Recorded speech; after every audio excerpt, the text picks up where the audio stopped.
안녕하세요. 엔슬림 의원의 이재영 원장입니다. 이전 영상에서는 다이어트 대신에 지방 흡입을 하고 싶으신 분들을 위해서 제가 말씀을 한번 드렸는데요. 오늘은 현실적으로 그렇다면 어떤 분들에게 지방 흡입이 가장 효과가 있을지에 대해서 알아보는 시간을 가져보겠습니다.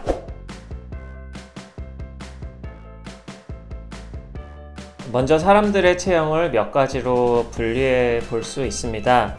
여러 방법이 있겠지만 크게 보면 4가지 정도로 나눌 수가 있겠는데요. 먼저 근육질 체형이면서 전반적으로 크게 지방이 없는 경우가 있고요. 그 다음 표준 체중이면서 특정 부위에 군살이 다 서 있는 경우, 그리고 마른 체형이면서 특정 부위에 군살이 다소 붙은 경우, 마지막으로는 과체중인 경우, 이렇게 4가지 정도로 나눌 수 있을 것 같습니다. 가장 먼저 근육질 체형이면서 전반적으로 크게 지방이 없는 경우는 논외로 할 수 있겠죠. 흡입 수술이 필요하지 않은 경우라고 할 수 있겠습니다. 그 다음이 바로 표준 체중이면서 특정 부위에 다소 군살이 붙은 경우라고 할 수 있겠는데, 저는 개인적으로 이 경우가 가장 예쁘고 자연스러운 결과를 볼 수 있는 케이스라고 생각을 합니다. 왜냐하면 표준 체중에 속한 사람들은 대개 어느 정도의 체중 관리를 보통 염두에 두면서 생활을 하는 케이스가 많기 때문인데요. 흔히 1년 내내 다이어트를 하지만 크게 효과를 못 보는 우리 대부분의 사람들이 아마 이 카테고리에 속하지 않을까 생각을 합니다. 이런 케이스에 속하신 분들은 다들 나만 그런 것 같겠지만 사실은 대개 몸에서 한두 부위 정도는 특히 살이 잘 붙는 부위가 있기 마련입니다. 어떤 사람은 그게 팔뚝일 수도 있고, 누군가는 아랫배, 어떤 사람은 이중턱이 될 수도 있겠죠. 그럼 왜 이 케이스에 속한 사람들이 가장 예쁘고 자연스러운 결과를 볼 수 있을까요? 그것은 가장 잘 찌는 특정 한두 부위만 흡입을 통해 해결을 한다면 일단 전체적인 체형 면에서 큰 문제가 해결이 된다는 점에서 그렇고요. 다른 케이스에 속한 사람들에 비해서 어느 정도 체중의 증감, 어느 정도의 체중 조절이 상대적으로 본인의 의지에 따라서 본인의 체형을 만들어낼 수가 있기 때문일 겁니다. 또한 흡입을 하지 않은 부위와 흡입을 한 부위가 가장 잘 자연스럽게 연결될 수 있는 케이스이기도 하고요. 만일 나는 표준 체중인 것 같은데 빼고 싶은 부위가 한두 부위가 아니다 와 같은 식의 생각이 든다면 그것은 객관적으로 보아서 비만 체중으로 진입하고 있을 가능성이 높다고 볼 수 있겠습니다. 또는 본인의 기대나 기준이 현실에 비해 너무 높아서 표준 사이즈임에도 불구하고 살이 많다고 생각하는 분들이죠.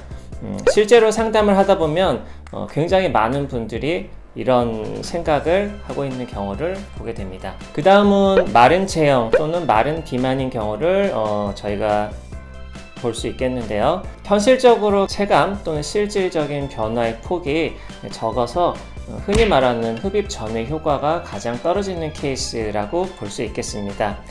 이런 분들은 어렸을 때부터 계속 말랐었기 때문에 남들처럼 운동을 열심히 해본 적이 많이 없어서 막상 운동을 해야 될 때가 되면 혼자서 적극적으로 운동을 잘 하지 못하는 경우가 흔하게 됩니다. 대신에 며칠에서 며칠간에 이르는 극단적인 방식의 다이어트를 통해서 간간히 몸무게를 조절하는 그런 스타일로 몸매를 유지하게 되지요. 하지만 나이를 먹으면서 신진대사가 떨어짐에 따라 이전처럼 단기간 다이어트를 해도 체중 감량의 변화가 더디게 되어 결국에는 병원을 방문하게 되는 케이스입니다. 저희가 맨 처음 보았던 표준 체중이면서 특정 부위에 군살이 붙은 경우와 비슷해 보일 수 있겠지만 그분들보다 조금 더 슬림한 상태이기 때문에 막연히 흡입을 하게 되면 자기가 더 날씬해질 것처럼 생각을 해서 오시는 분들이 많습니다. 지금 내 팔이 두꺼운 편이 아니기 때문에 흡입을 하면 정말 얇아질 수 있다와 같이 생각을 하는 식이 되겠죠. 그러나 많은 경우는 이미 뺄 여지가 없는 일명 뼈팔이라고 하죠. 그런 상황이 많아서 흡입을 할 여지 자체가 많지 않아 수술이 반려되는 경우도 빈번합니다. 이런 마른 체형이나 마른 비만의 분들은 며칠에서 몇 주에 이르는 극단적인 다이어트 그리고 요요를 반복하면서 내부 지방 구조에 반복적 또는 만성적으로 염증 반응이 생겨 지방층의 섬유화가 일어나게 되기 때문에 시간이 갈수록 금식으로 인한 다이어트 효과는 떨어지게 됩니다. 특히 복부의 경우는 말라 보이지만 복벽 내 내장 비만의 지방이 많기 때문에 막상 복부 흡입을 하더라도 원하는 결과를 얻기 어려운 경우가 많습니다. 이런 경우는 현실적으로 수술보다는 주 4일 또는 5일 이상의 꾸준한 유산소 운동을 통해서 체형을 먼저 변화시켜 볼 것을 저는 권해드리고 있는데요. 그래도 꼭 흡입을 원한다 라고 하는 분들에게는 전후 차이가 남들에 비해 떨어질 수 있다는 점을 충분히 설명드리고 진행을 하고 있습니다. 마지막으로 과체중인 경우인데요. 과체중에는 몸이 근육질이면서 지방도 많은 경우까지 포함을 할 수 있겠습니다. 흡입 수술의 효과의 측면에서 본다면 가장 큰 어떤 전후 차이를 볼 수 있는 케이스라고 할 수 있겠는데요. 이런 분들은 어렸을 때부터 우량하였거나 통통하다는 소리를 들으며 자랐거나 한 번도 날씬해 본 적이 없는 그런 분들이 보통 여기에 속하게 되겠습니다. 체질적으로 과체중이었던 분들을 제외하고서라도 탄수화물 음식이 많은 한국의 특성상 보통 체형이었던 사람들도 요즘에는 쉽게 과체중으로 넘어가고 있습니다. 과체중이 되는 원인은 되게 복합적인데요.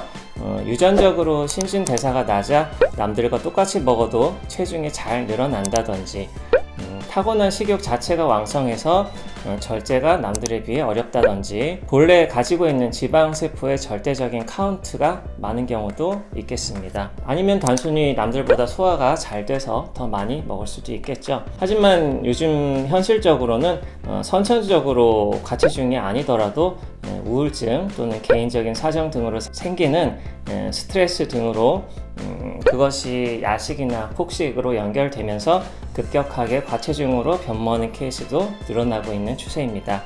흔히 말하는 서구형 비만이라고 볼 수 있겠죠. 이런 여러 가지 원인 가운데 두 가지 이상이 복합적으로 작용하면서 남들보다 살이 더 쉽고 빠르게 찌는 그리고 빼기는 어려운 상황에 직면하게 됩니다. 이 케이스에 속한 분들은 타고난 어떤 유전적인 측면이 있기 때문에 이 타고난 체질을 거슬러서 몸의 변화를 이끌어내야 한다는 점에서 남들보다 살 빼기가 훨씬 어렵죠.